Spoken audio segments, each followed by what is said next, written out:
ஹல்லேலூயா. எத்தனை பேர் சந்தோஷமா இருக்கிறீங்க? கர்த்தர் நம்மோடு இருக்கிறார். ஹல்லேலூயா, ஹல்லேலூயா.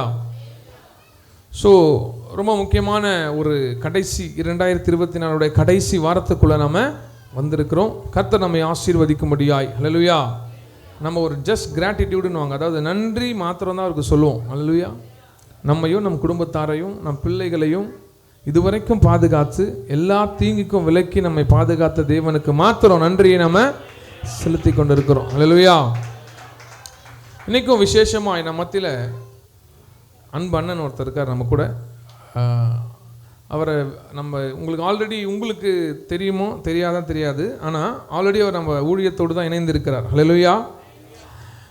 முதல்ல இதை கட்டி கொண்டிருக்கும் போது உள்ளே வந்தார். அண்ணன் இந்த மாதிரி கட்டிகிட்ருக்கோம், கட்டுப்பா நல்லா பண்ணு அப்படின்னு சொல்லிட்டு போனார். போயிட்டு வேறு என்ன பண்ணார், நான் சேர் நான் பார்த்துட்ருக்கேன்னு. எவ்வளோப்பா ஒரு சேர்? 1000 ரூபான்னு ஒரு சேரு. சரிப்பா 30 சேரு நான் வாங்கி கொடுத்துறேன்னு 30 சேர் இங்கே இருக்கிற 30 சேர் அவர் தான் நம்ம சபைக்காக ஊழியர்களை மிகவும் நேசிக்கிற ஒரு மாமனிதர், ஊழியத்தை நேசிக்கிற மாமனிதர். அவருடைய அழைப்பு என்னன்னா ஊழியக்காரர்களை தேற்றுவது, ஊழியத்தை எங்கேயாவது பிரச்சனைனா போய் முதலால நிற்பது, ஊழியக்காரர்களுக்கு ஒரு நளினம் ஏதாவது ஒரு பிரச்சனைனா அங்கே முதலால போய் நின்று, அதாவது வாயில் மாத்திரம் பார்த்துக்கலாங்க இல்லாமல் இறங்கி அவர்களுக்கு என்ன தேவையோ அதை கொடுத்து ஆசீர்வதிப்பது. ஹல்லேலூயா, ஹல்லேலூயா. அது மாத்திரம் இல்லாமல் இந்த வருஷம் ரொம்ப நெருக்கமான வருஷம்.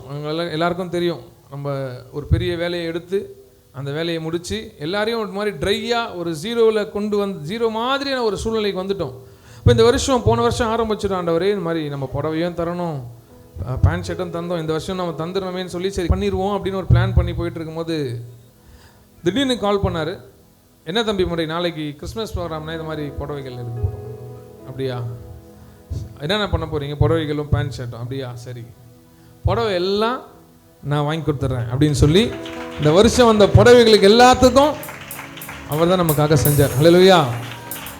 ஏன் இதை சொல்கிறேன்னா, நம்ம சபையை நேசிக்கிறவர்கள் நம்ம ஜெபிக்கணும். நாம் தரித்திரர்கள் எண்ணப்பட்டால் அநேகர் ஐஸ்வர்யவான்களை மாற்றி கொண்டிருக்கிறோம். இன்னும் அதிகமாய் அநேக ஊழியத்தை அநேக காரியத்தை தாங்கும்படியாய் அவரை ஆசீர்வதிக்கும்படியாய் நான் எப்போ போக கூப்பிட்டேன் அப்போல்லாம் அவர் வர முடியல. ஆனால் பாருங்கள், இந்த வருஷத்தோட கடைசி சண்டே அவர் நினைச்சாலும் வேற சர்ச்சைக்கு போக முடியாது. சரியான நேரத்தில் விசேஷமாய் கர்த்தர் அவரே ஃபோன் பண்ணுவார். பண்ணார்னா ஒரு அற்புதம் வரும். அந்த மாதிரி தான் அவர் ஃபோன் பண்ணி, தம்பி நான் உன் சர்ச்சுக்கு நாளைக்கு வந்துடுறேன் அப்படின்னாரு. அண்ணா ரொம்ப சந்தோஷம், வந்துருங்கண்ணா அப்படின்னு. நான் வந்து நாளைக்கு நான் என்ன செய்கிறோம், சும்மா நான் வந்து என்னோடய வார்த்தைகளை காரியங்களை பகிர்ந்து கொள்கிறேன் அப்படின்னாரு. வாங்கண்ணா அப்படின்னு. ஸோ நம்ம மத்தியில் இருக்கிறாரு. அந்த டவுல் எத்தனைப்பா நம்ம எல்லாம் கரங்களை தட்டி கடைசியாக அவர் பேசி முடித்த உடனே நம்ம அவருக்காக நல்லா செபித்து அவர் வியாபாரங்களை ஆசீர்வதித்து கிருபையாக நம்ம அனுப்புவோம். அதுக்கு முன்னாடி நம் சபையின் சார்பாக அவருக்கு நம்ம எப்பவுமே ஒயிட்டு தான், அதனால் வெள்ளை டவுல் அவருக்கு நம்ம போட்டு அவரை ஹானர் பண்ண போகிறோம். நல்லா கரங்களை தட்டுவோமா? செக் ராசனை வாங்கினா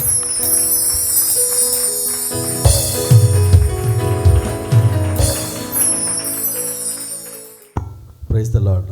ஹல்லேலூயா, ஹல்லேலூயா, ஹல்லேலூயா. சந்தோஷமாக இருக்கீங்களா? இப்போ அன்பு சகோதரர் கேட்டார் உங்களை, அதை நானும் திரும்ப கேட்குறேன். நான் எல்லாமே சந்தோஷமாக தான் இருக்கீங்க. நான் பார்த்த வரைக்கும் இந்த சர்ச்சில் வயசானவங்களாம் யாருமே இல்லைங்க. நல்ல ஒரு 6வது நேரத்தில் வந்தேன். மகிழ்ச்சியாக சொல்கிறேன், இந்த சபையில் வயசானவங்க யாருமே இல்லை, எல்லாமே யூத்து தான்.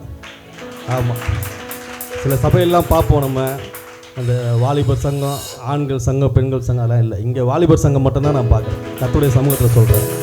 அவ்வளோ ஒரு எழுச்சியாக எல்லாம் அந்த அம்மாலாம் பார்த்தேன். எல்லோரும் அவ்வளோ ஒரு எழுச்சியாக ஆண்டவர் ஆதரவுக்கு பார்த்தா அவ்வளோ மகிழ்ச்சியாக இருக்குது.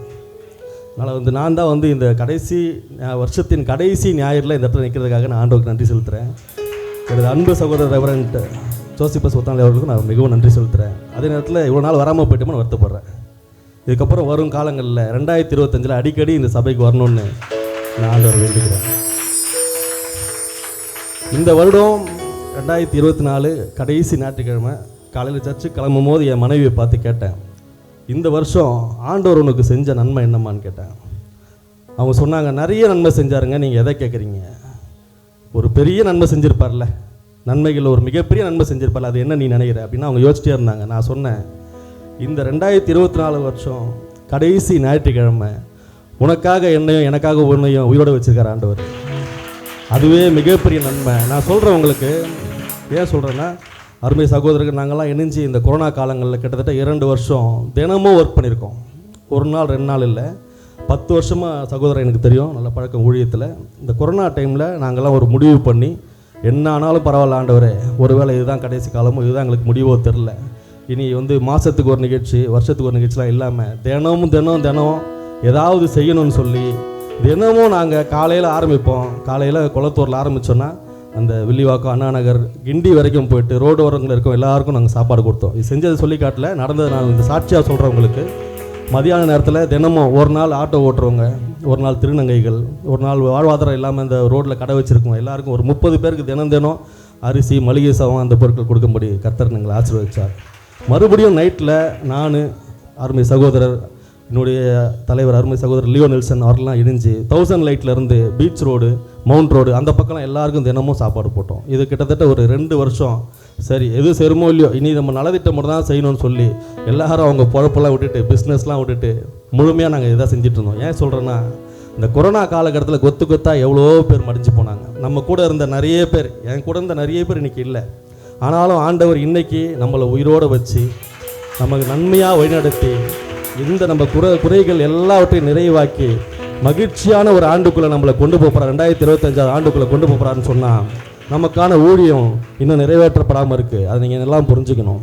நமக்கான ஒரு ஊழியம் இருக்குது, வேறு ஒன்றும் இல்லைங்க. நம்மளால் முடிஞ்சதை உதவி செய்யணும், வேறு ஒன்றும் கிடையாது. நம்மளால் முடிஞ்சதை உதவி செய்யணும். இந்த சேரையை நம்ம கொடுத்தோம், அதில் சேர் வாங்கி கொடுத்தோம்னா இது சகோதரர் மேலே இருக்க அன்பின் நிமித்தமாகவும் சபையாருக்கு ஒரு அன்பின் ஒரு கிஃப்டாக தான் நம்ம கொடுத்தோமே தவிர, இந்த சபையில் யாரும் ஏழையே கிடையாது. நான் சொல்கிறேன், ஏழைக்கு இறங்குகிறவன் கர்த்தருக்கு கடன் கொடுக்குறான்னு சொன்னால், இந்த சபையில், அருமை சகோதர சபையில் எல்லாருமே இங்கே ஏழைக்கு இறங்குறவர்களாக தான் இருக்கணும். இங்கே யாரும் ஏழை கிடையாது. வசனம் அதான் சொல்லுது பிரசங்கியில், மகிழ்ச்சியாக இருப்பதும் உயிரோடு இருக்கும் நாளெல்லாம் நன்மை செய்கிறத தவிர்த்து வேறு நன்மை மனுஷனுக்கு இல்லைங்க. இதை நான் புரிஞ்சுக்கிட்டு சொல்கிறேன். ஏன்னா இயேசு சாமி இந்த உலகத்தில் வாழும்போதே மனுஷர் தயவு அவருக்கே தேவைப்பட்டது. ஒரு மனுஷர் தயவு இல்லாமல் ஒரு மனுஷனால் இங்கே வாழவே முடியாது.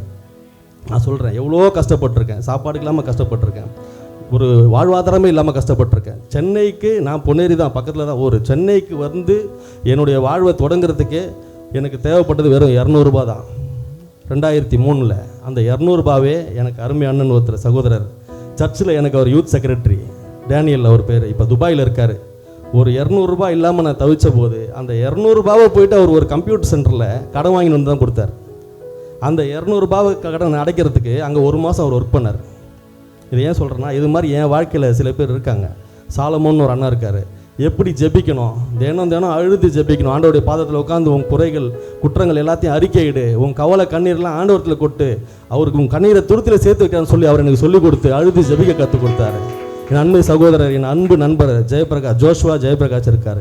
எல்லா வேலையிலையும் நான் கஷ்டப்படுற எல்லா காலங்களையும் எனக்கு உதவியாக இருந்தார். இன்ன வரைக்கும் எனக்கு உதவியாக இருக்கார். இன்னொரு அன்பு நண்பர் மனோஜ் இன்றைக்கி அமெரிக்காவில் இருக்கார். அவரை பார்த்தாலே எங்களுக்கு ஒரு பயம் வரும்.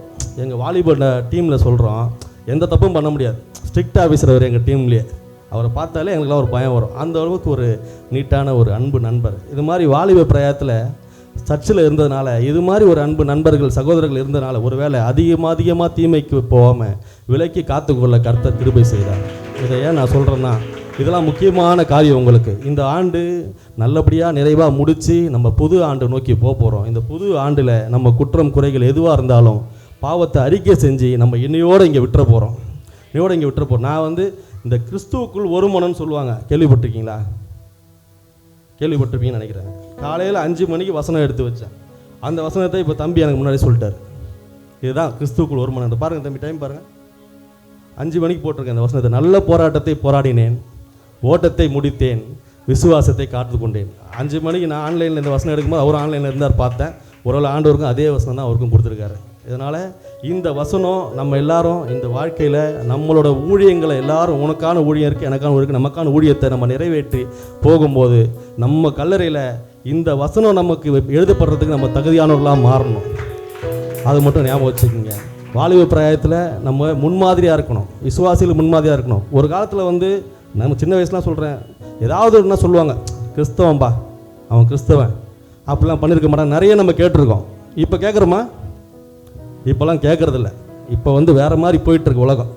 கிறிஸ்தவம் தான் இப்படி அப்படின்னு பேச ஆரம்பிச்சிட்டாங்க. இது ஒரு சிலர் செய்த தவறுனால மொத்தமாக பேசுகிறாங்க. ஆனால் நாம் அப்படி இல்லாமல் இந்த சபையிலேருந்து நிறைய சுவிசேஷங்கள் எழும்பணும், இந்த சபையிலேருந்து நிறைய ஊழியக்காரர்கள் எழும்பணும், இந்த சபையிலேருந்து ஊழியங்கள் பெருகணும். இனி வரும் காலங்கள் ரொம்ப மோசமாக இருக்கும். சபைக்கு வேதத்தை எடுத்துகிட்டு போகிறோன்னா கையை வெட்டுறேன்னு சொல்லுவான். அந்த மாதிரி கொடிய காலங்கள்லாம் வரும். வசனம் நிறைவேறதுக்கு அது நடக்கும். நம்ம அதுக்கு இருப்பமும் இருக்க மாட்டோம். ஒருவேளை இருந்தோம்னா நம்ம சாட்சியாக வாழறதுக்கு இந்த நாட்கள்லேயே நமக்கு அர்ப்பணிப்பு ரொம்ப முக்கியம், கீழ்ப்படுதல் ரொம்ப முக்கியம். ஆகவே அதையெல்லாம் நீங்கள் எல்லாமே கடைபிடிக்கணும். இன்னும் ஒரு முறை வாய்ப்பு கொடுத்த அன்பு சகோதரருக்கு நன்றி கூறி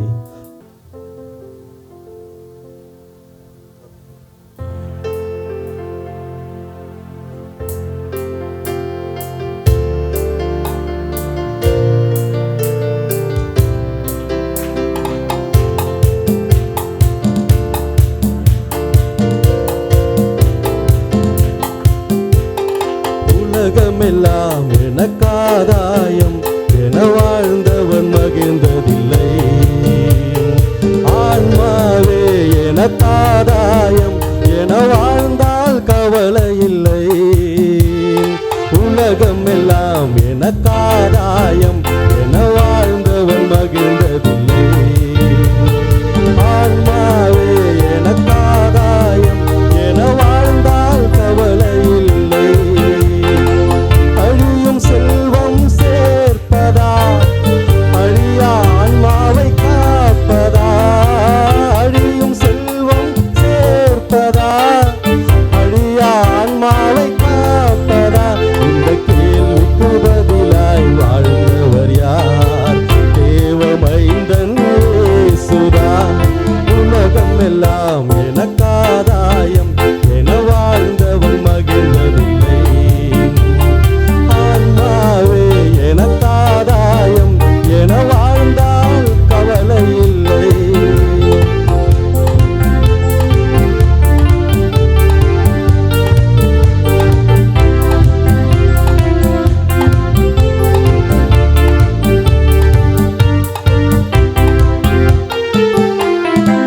பொன்னும் பொருளும் தேடுகிறோம், பட்டம் பதவியை நாடுகிறோம்.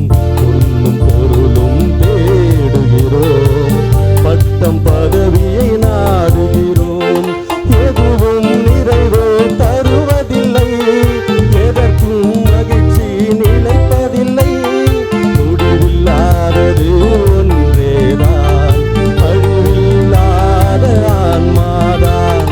முடிவில்லாதது ஒன்றேதான், அழிவில்லாத ஆன்மாதான். உலகம் எல்லாம் எனக்காதாயம் என வாழ்ந்தவர் மகிழ்ந்ததில்லை. ஆன்மாவே எனக்காதாயம் என வாழ்ந்தால் கவலை இல்லை.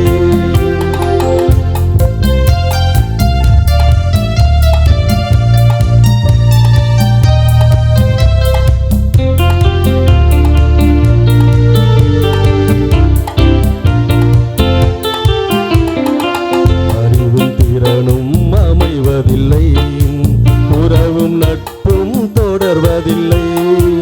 அறிவும் திறனும் அமைவதில்லை, உறவும் நட்பும் தொடர்வதில்லை.